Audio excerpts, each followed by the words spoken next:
how do we handle seasons of suffering? What do we do when we feel like the pain is stacking up?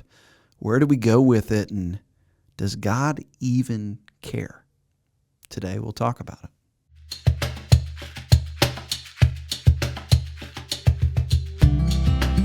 Recovery can be hard, but it's worth it. There is hope knowing we can find healing one step at a time with Jesus and healthy community. Whether you're struggling with a hurt or a hang-up or a habit, you're not alone. During this podcast, we share real stories, practical tools, and powerful truths that inspire you to keep moving forward. No matter where you are on your journey, there's hope ahead. So stick with us as we walk this path together through Celebrate Recovery.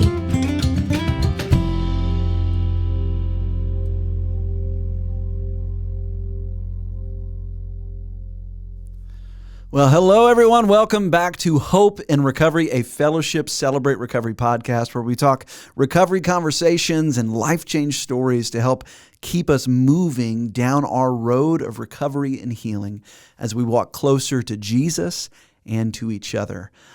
Really excited for today's episode, sharing some stuff that I know that the Lord has been churning in my heart, and hopefully it's beneficial to you as well. And speaking of beneficial to you, if you're getting something out of this, please drop us a like, comment, subscribe. If you're watching us on YouTube, subscribe to the channel, give us a thumbs up there, and help share this. It really helps to get the message out so that more people can find the same healing that we're finding in this incredible process of Celebrate Recovery. And also, if there are topics that you're thinking through that you'd love for us to talk about on here, please drop us an email, cr@fellowshipnwa.org, cr@fellowshipnwa.org. We'd love to hear what you're thinking and your ideas, even if you want to shoot us a note and say, hey, thanks, that we appreciate that as well. But let me go ahead and introduce myself. I'm a grateful believer in Jesus. I struggle with anxiety and depression, sexual addiction, and grief. And my name is Andy. And I've got the great privilege of being able to help lead Celebrate Recovery at Fellowship Fayetteville. And I'm so grateful for what God has done in my life through Celebrate Recovery and is continuing to do all across Northwest Arkansas with Fellowship Northwest Arkansas Celebrate Recovery at Rogers, Bentonville, Fayetteville. And so today I wanted to talk a little bit about something that has been stirring around in my heart. It's how do we step into seasons where we feel like there's a lot of pain and a lot of suffering that may be going on. Many of us, whenever we walk in to Celebrate Recovery, there's a lot of pain that we bring with us. All of us have a story. All of us have things that have led us to the behaviors and coping mechanisms that are going on in our life. And I know for me, one of the really hard things for me was being honest with expressing the pain that was going on in my heart and my life. And, so all of us have pain. Part of walking in this world is experiencing pain because this world's broken and we're broken people living with a bunch of broken people on this world. But there tends to be seasons that happen in our life where the pain feels a lot more acute. And sometimes those seasons last far longer than we want them to. It could be that there's some sickness going on in your life or in a loved one's life that's going on. It could be that you see someone struggling that's really close to you, a loved one that's maybe battling some sort of addiction or compulsive behavior, and it's hard to walk through. Maybe there's some own things that are going on in your own life. Maybe it's a struggle that you're personally battling, and you're at this point where you're like, God, what is happening? Like, why can't I seem to get past this? Why am I continuing to cause pain in my life and in the lives of those that I love? It could be any number of those things, but how do we lean in to those seasons when we feel like there's a lot of pain? And I know for me in my life, I think I can tell you a lot of the wrong ways to do it. For me, I think my struggles with pornography, my struggles with relationships, my struggles with alcohol were ways that I tried to escape and exit my own pain. I don't want to feel what I'm feeling here, and so I'm going to eject out of my pain.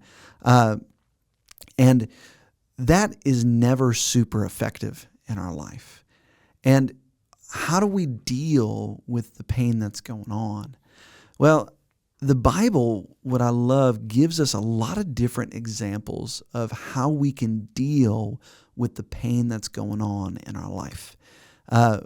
Whenever we crack open God's Word and look into it, what I love is that it doesn't shirk away from hard topics. The Bible doesn't back down from the reality of pain and suffering. And I love, recently I ran across Psalm 13. And this is a great example of what we would call an imprecatory psalm. That's your big word of the day. But really what it means is that it's a psalm where we are lamenting and frustrated about the things that are going on in our life, or a psalm of lament as well. And this is the psalm, Psalm 13. It says, "How long, Lord, will you forget me forever? How long will you hide your face from me? How long must I wrestle with my thoughts and day after day have sorrow in my heart? How long will my enemy triumph over me? Look on me and answer, Lord my God. Give light to my eyes, or I will sleep in death. And my enemy will say, I have overcome him, and my foes will rejoice when I fall." Now, that's not all of the psalm there, but that's most of it. And what I love is this is a psalm of a Bible character named King David.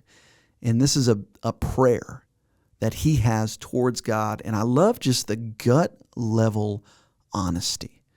How long, Lord? Have you ever felt that? Have you ever felt like, Lord, this is taking forever? That's something that my kids tell me all the time whenever there's stuff going on. Like, hey, we're gonna do this tomorrow. And my son will look at me, but Dad, that's gonna take forever. But sometimes in our pain, that's what we're feeling. This is taking forever. How long, Lord? And you can almost feel the despair, and you can feel the frustration in David's voice there. He goes on to say, will you forget me forever? How long will you hide your face from me? And I love that because it normalizes a lot of the feelings that we can feel in seasons of long suffering. God, where are you at? God, what are you doing? God, I am in pain, and I've been in pain for a long time. What are you doing? I love that there's a principle that comes out of this, and I think it's so applicable for our recovery, is that God is not afraid of our wrestling. God is not afraid of our frustration with the pain. In fact, He allows us to bring it to Him.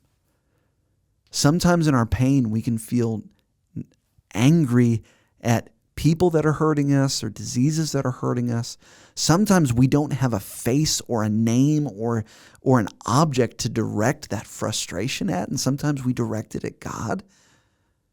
No matter what it is, God is big enough that He allows us to bring that to Him.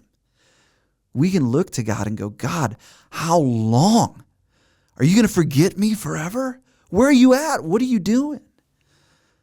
And I think that's the first step of how do we deal with pain in seasons of extended suffering, is that we just get gut level honest with it. Do we grab an accountability partner and just go, hey, look, I need to process this. I need to get this out. I feel like God doesn't see me. And if you've got a good accountability partner, if you've got a good sponsor, they're going to let you dump. How long? And so being able to get that out. And I love, on that same note, David goes on to say after that, how long must I wrestle with my thoughts, and day after day I have sorrow in my heart? Have you ever felt like in your suffering and in your pain, you're just ruminating on your thoughts again and again and again and again? It's good to name those thoughts in our suffering and in our pain. Even if it's just, God, I'm angry, or God, I'm numb, or God, I'm angry that I'm in pain. Those are good things to say. They're good things to get out because it helps us start to organize the pain that we're feeling. So often in pain, it's so disorienting that I know for me, there's been a season in my life as I'm watching my dad in hospice, and it's disorienting. But being able to name the pain and name the emotion and honor it, give it space to breathe and come up and be heard, that's actually a stabilizing thing for us. And so what are those thoughts that we're wrestling with? What is the sorrow in our heart? He goes on to say, how long will my enemy triumph over me? Where do I feel like I'm just failing right now? Where do I feel like I'm not who I want to be in this? Name those things. And then it goes on, and he says this, look on me and answer, Lord my God. Give light to my eyes, or I will sleep in death, and my enemy will say, I have overcome him, and my foes will rejoice when I fall. What I love is that it starts to turn the corner here.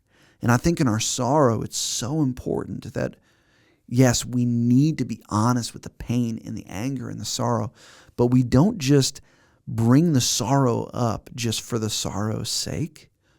We're bringing it to someone. We're organizing it for a purpose. I love David just says, look on me and answer, Lord my God. And you can feel even just some of the bite in that. God, where are you at? Look on me, answer.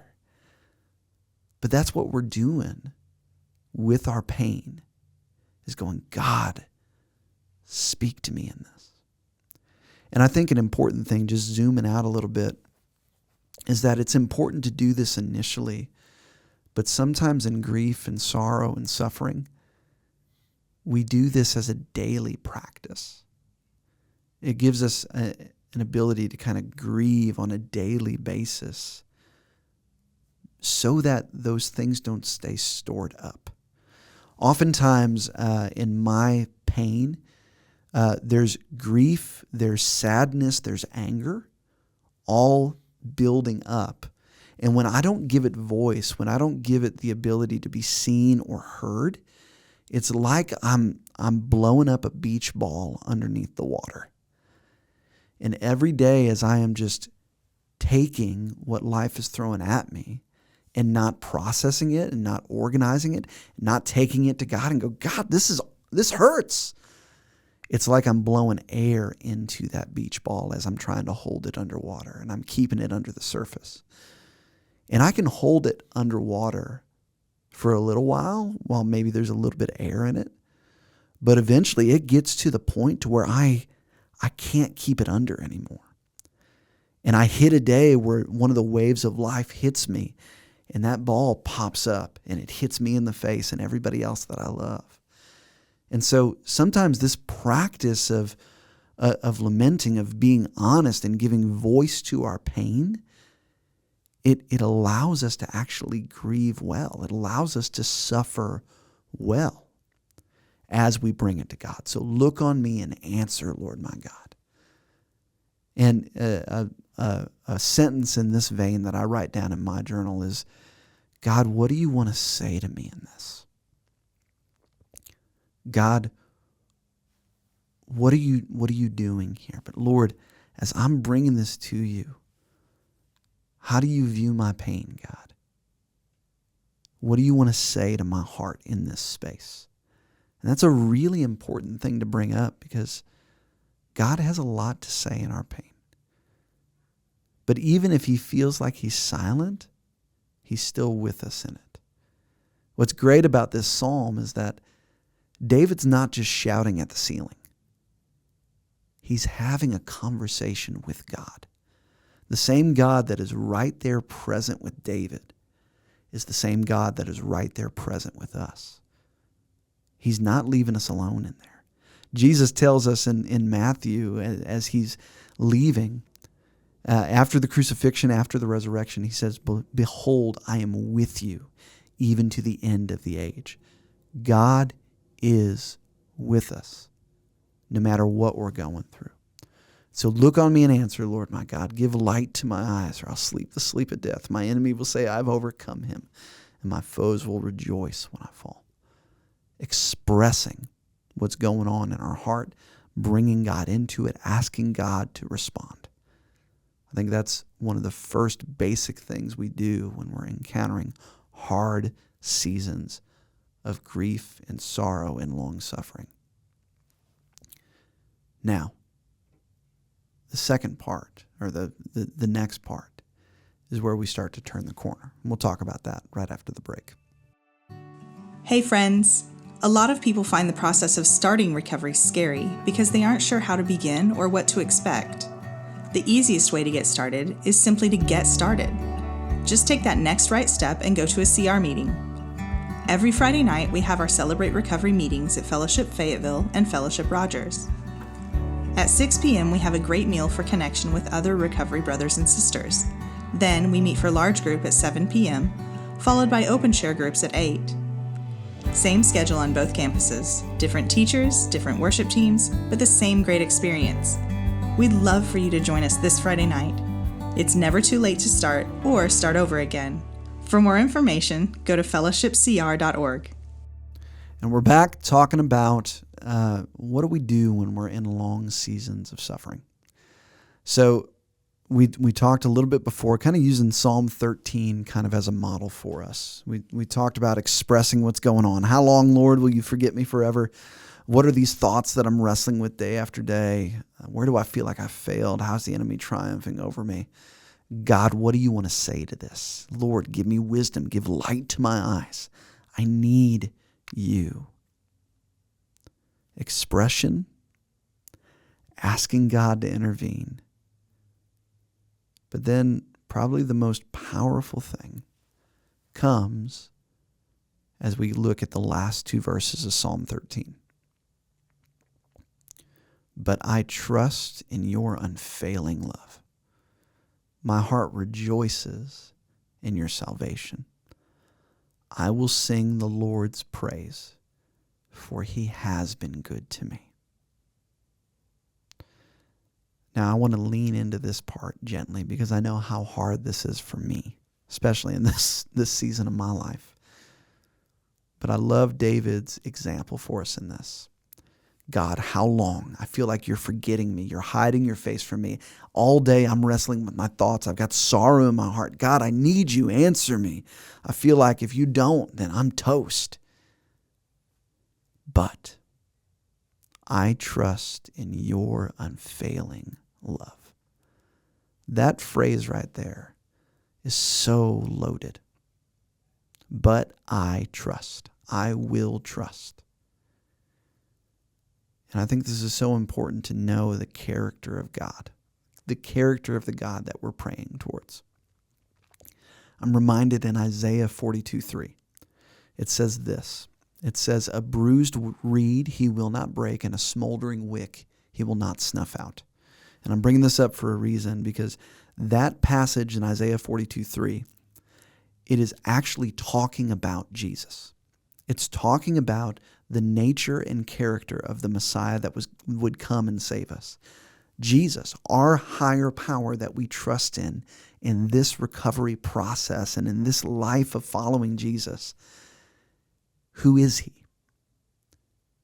He is a God that tells us a bruised reed he won't break, and a smoldering wick he won't snuff out. It's a call to the gentleness and kindness of God, but specifically the gentleness and kindness of God towards souls who feel bruised and damaged and wounded, to souls that feel like their flame is burning out, to souls who feel like their resilience is growing thin. God doesn't look upon people in that condition and say, I'm just going to break it off. He doesn't see a flame that's barely burning and go, whatever. No. God will not break the bruised reed. He won't snuff out the smoldering wick. He sees us in our pain, and his response is to move towards the pain, not away from it. See, that's the character of our God. Elsewhere in Psalms, it tells us that he is near to the brokenhearted, that he saves those that are crushed in spirit.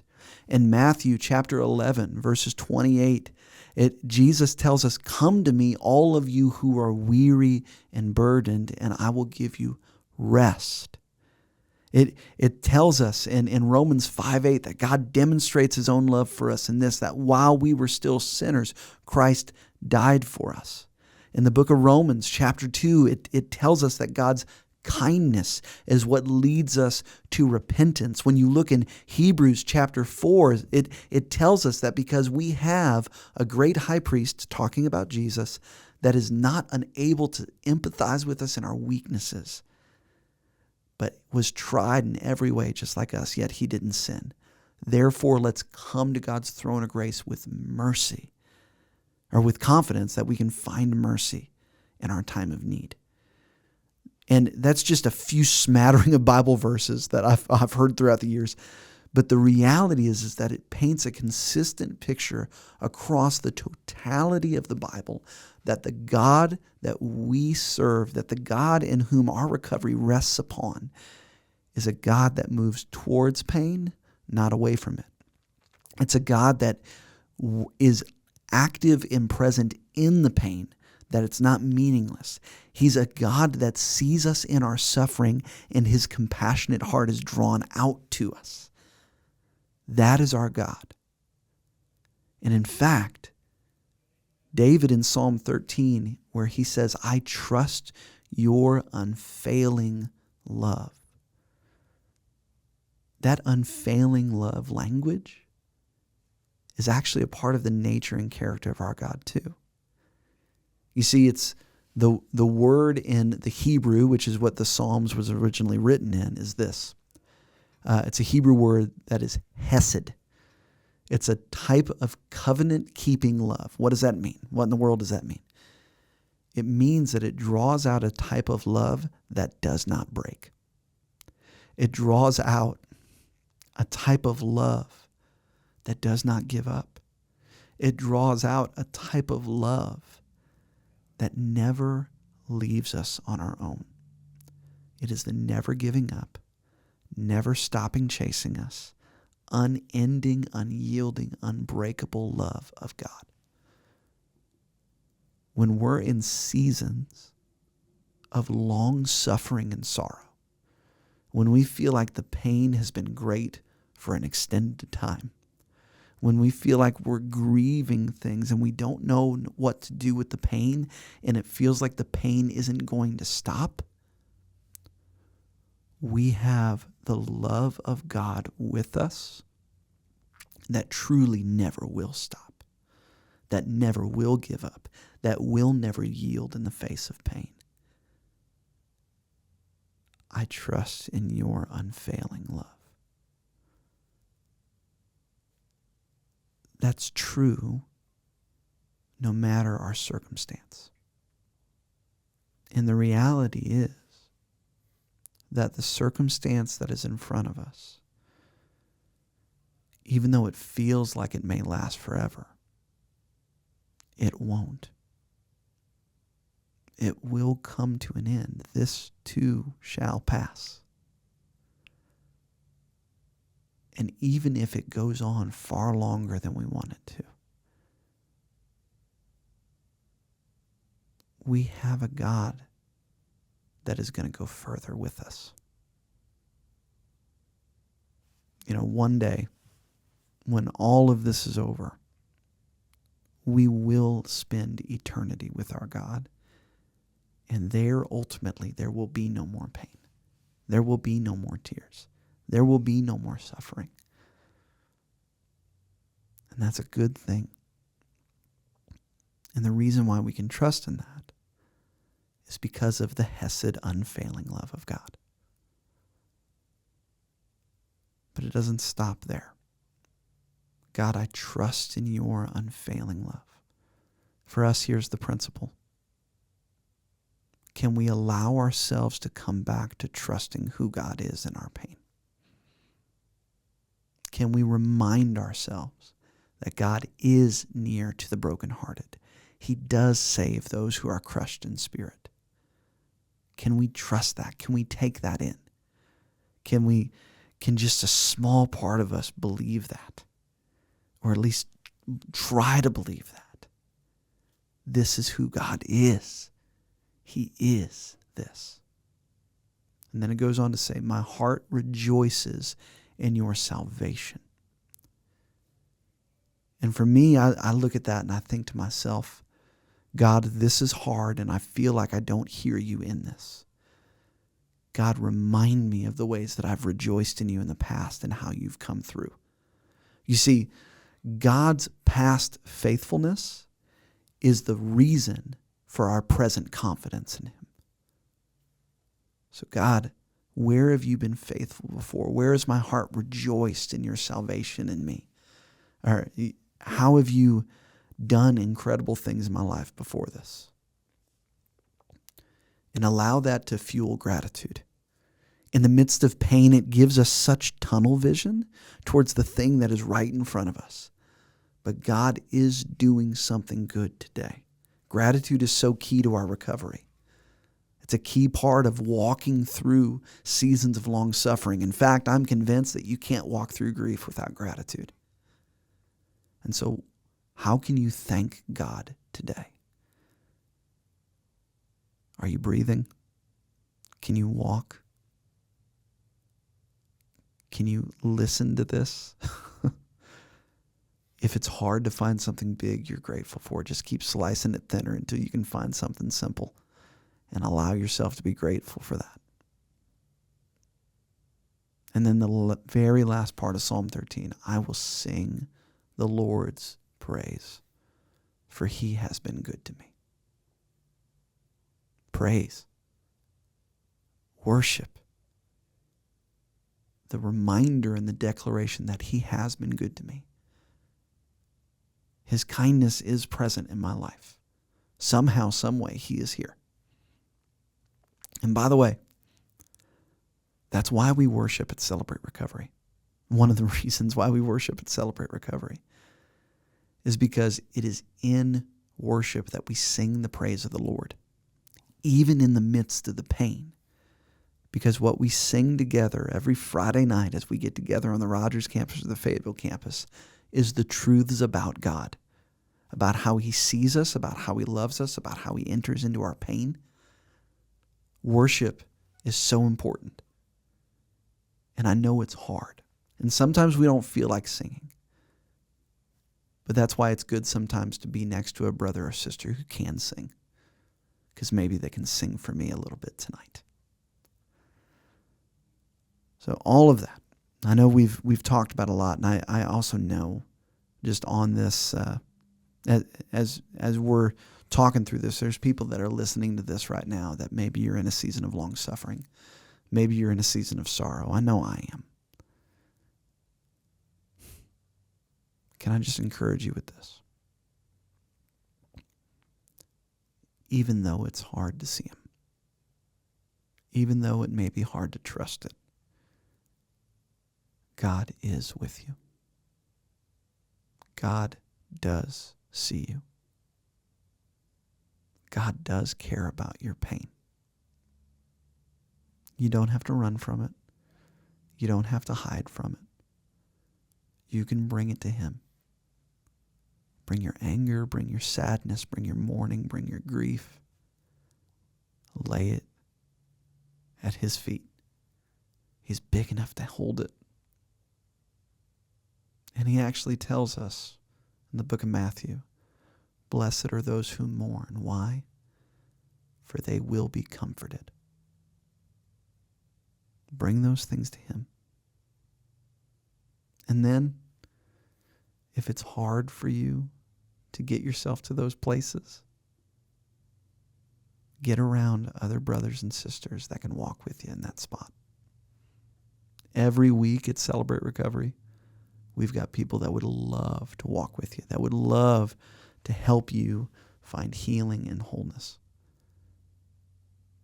And as you're walking through whatever it is you're walking through, know that this isn't the end of the story. God is with you, and he's doing something in this. Thanks for listening today. I know this has been a little bit different than some of the episodes we've had recently, and I know that there may be some heaviness as we're wrapping up our time together. Let me remind you of what it says in Psalms. The Lord is near to the brokenhearted. He saves those that are crushed in spirit. We can bring our pain to God because his love for us really, truly never ceases. It's never failing. His mercies are new for us every morning. And so we can take the words of Jesus with joy, where he says, in this world you will have trouble, but take heart. I have overcome the world. And as we walk this journey together, as we bring those things out into honesty and out into the light, God does something in it. He allows our heart to turn to him, and in that space, he changes us. And if you're needing a place, we'd love to see you every Friday night, 7 o'clock, Fellowship Fayetteville, Fellowship Rogers. God bless.